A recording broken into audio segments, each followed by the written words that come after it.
超索老婆想鎖球場，大佬唔要10萬上。有一個咁索嘅未來老婆，一位印度籍嘅 CEO 將賞金一再加碼去到10萬蚊。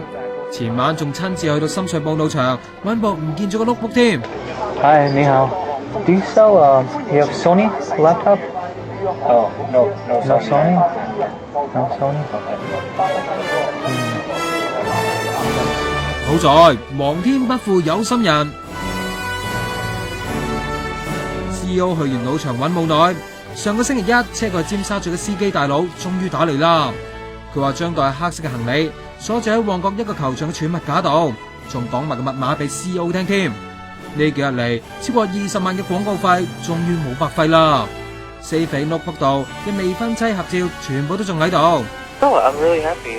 Very much worth it.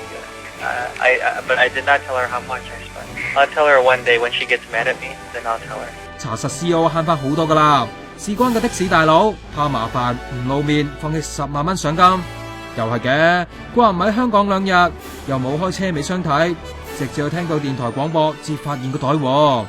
有律師又話，隔咗一段時間至交財物出嚟，好可能被控盜竊噶。